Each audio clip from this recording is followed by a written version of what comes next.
বিসমিল্লাহির রহমানির রহিম। আমি এখন দাঁড়িয়ে আছি বাংলাদেশের ময়মনসিংহ বিভাগের নেত্রকোনা জেলার নেত্রকোনা সদর উপজেলা টাকরাগুনা ইউনিয়ন।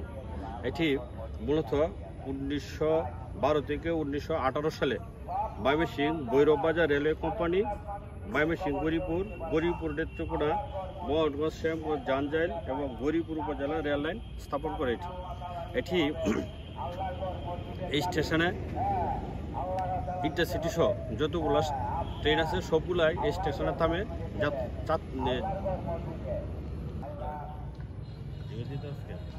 সূর্যটা দেখাইলাম আর কি।